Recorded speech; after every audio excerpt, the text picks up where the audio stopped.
ஒரு அரசு அதிகாரியா எங்க அம்மா அப்பா இருக்கிறப்பயே போயிடணும் அப்படிங்கிறது ஒரு இருக்கு.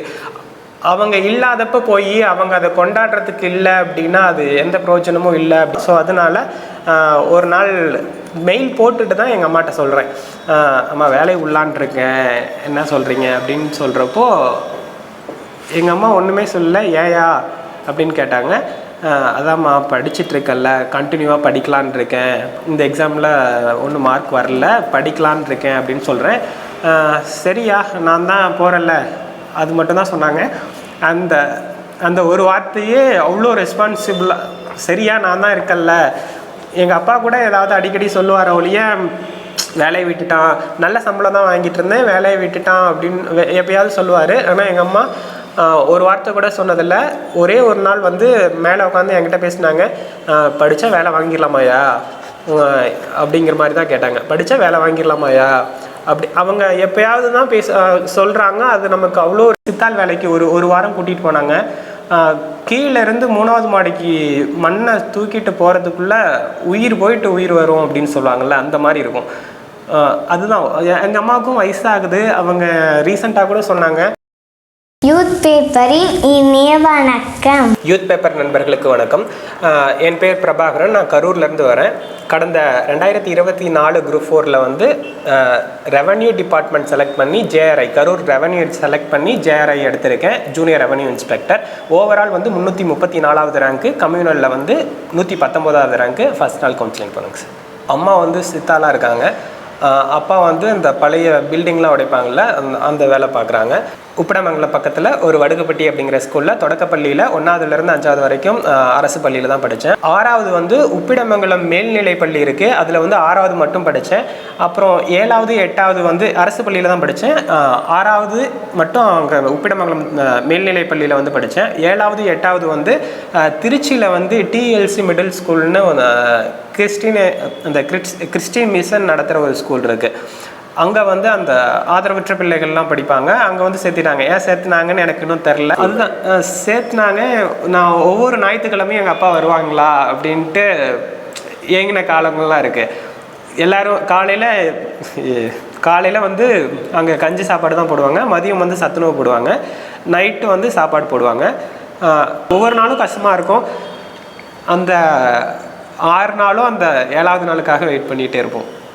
ஞாயிற்றுக்கிழமை வருவாங்க, ஏதாவது சாப்பாடு செஞ்சு கொண்டு வருவாங்க, அப்பாவை பார்க்கலாம் அப்படிங்கிறதுக்காக. காலேஜ் வந்து ஒரு நண்பரோட அப்பா தான் ஃபீஸ் கட்டினாங்க. ஓரளவுக்கு ஃபீஸை வந்து பேர் பண்ணிக்கிற மாதிரி இருந்துச்சு. பயோடெக் தாங்க சார் படித்தேன், பிடெக் பயோடெக் படிச்சிருக்கேன். படித்து முடிச்சுட்டேன். கேம்பஸில் ஒன்றும் செலக்ட் ஆகலை. ஒரு வருஷம் வீட்டில் இருக்கேன். அந்த ஒரு வருஷம் வீட்டில் இருக்கப்போ படிச்சிருக்கோம், அதுக்கு தகுந்த மாதிரி வேலை எதுவும் இல்லை.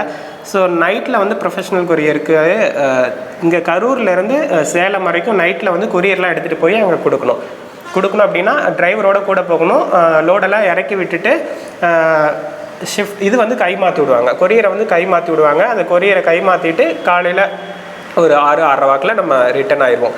ஸோ நைட்டு ஃபுல்லாக தூங்காத மாதிரி இருக்கும். அது ஒரு 6 மாதம் பார்த்தேங்க சார். 6 மாதம் பார்த்ததுக்கப்புறம் அப்படி பார்த்துட்டு ஒரு நாள் இப்போ தூங்கிட்டு இருக்கேன். நமக்கு தெரிஞ்ச நண்பர் ஒருத்தர் வந்து, மச்சான் இங்கே இன்டர்வியூ இருக்குது வரியா அப்படின்னு கேட்டால் அப்படி போனது தான்.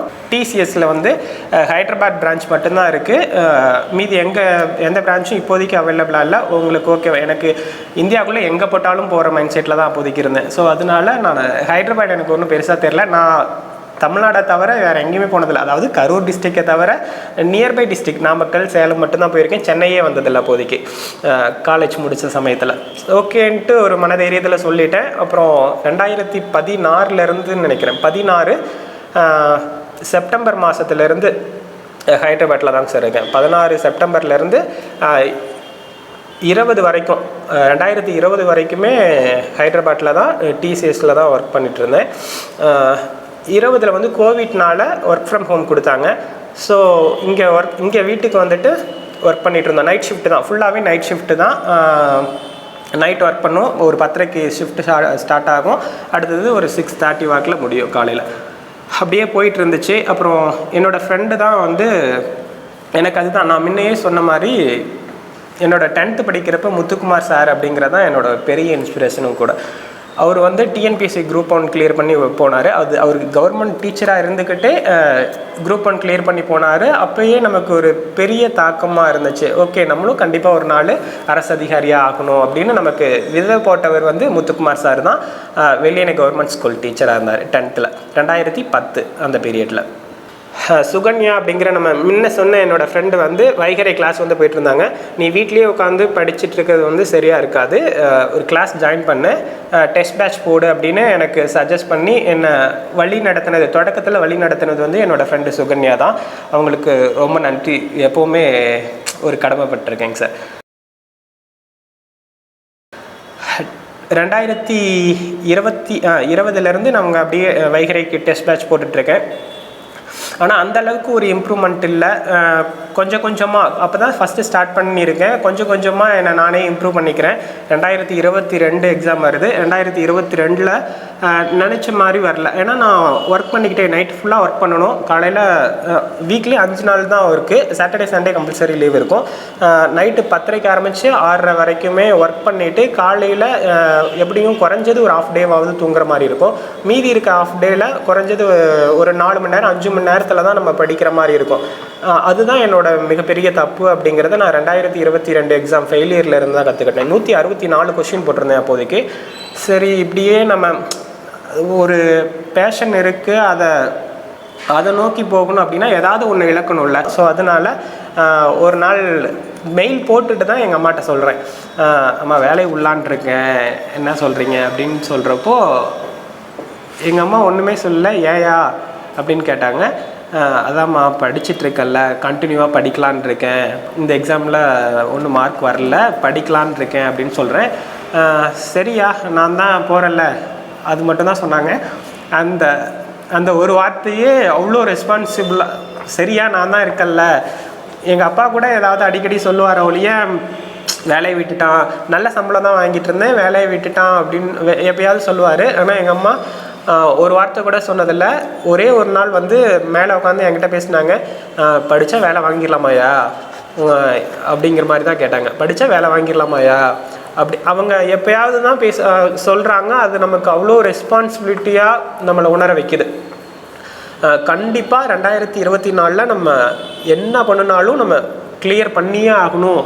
அவங்க சொல்கிற அந்த ஒரு வார்த்தை வந்து அவ்வளோ ரெஸ்பான்சிபிலிட்டி நமக்கு கொடுக்குது, ரெஸ்பான்சிபிலிட்டியை கொடுக்குது அதிகமாக. இப்போ நமக்கு வேலையை விட்டுட்டோம் அப்படிங்கிறது இல்லை, நம்ம கண்டிப்பாக இப்போ ஒரு வேலையை விட்டாலுமே கூட அடுத்த வேலைக்கு நம்ம கண்டிப்பாக ஒரு அரசு அதிகாரியாக எங்கள் அம்மா அப்பா இருக்கிறப்பயே போயிடணும் அப்படிங்கிறது ஒரு இருக்குது.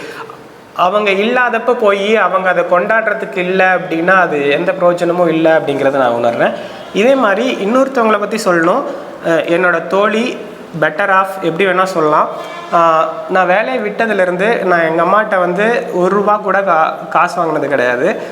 எனக்கு ஃபினான்ஷியலாக அவ்வளோ சப்போர்ட் பண்ணது வந்து என்னோடய ஃப்ரெண்டு பெட்டர் ஆஃப் சக்தி. சிவனுக்கு எப்படி அந்த சக்தியோ அது மாதிரி தான் என்னோடய சத்யாவையும் நான் சொல்லுவேன்.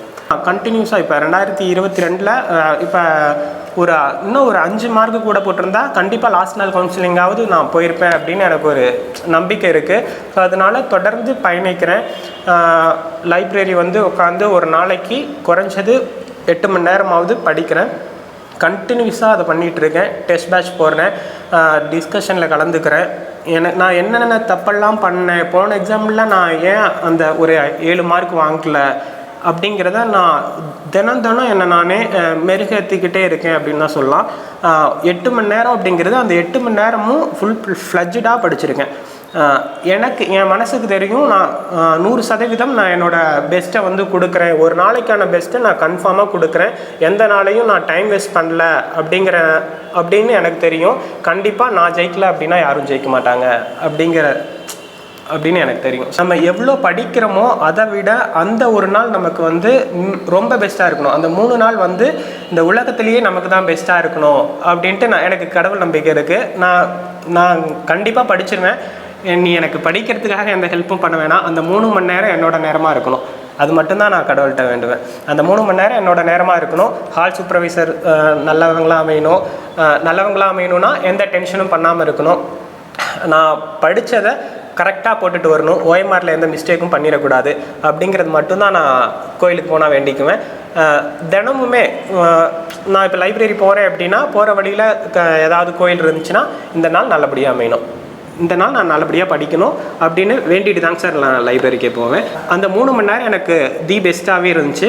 அஃபிஷியல் கீழே வந்து 175 வந்துச்சு. ரிசல்ட் வந்த நாள் வந்து ரிசல்ட்டுக்காக நான் ரொம்பவே வெயிட் பண்ணிகிட்டு இருந்தேன். அந்த நாள் வந்து பார்த்த உடனே எனக்கு ரொம்ப சந்தோஷமாக இருந்துச்சு.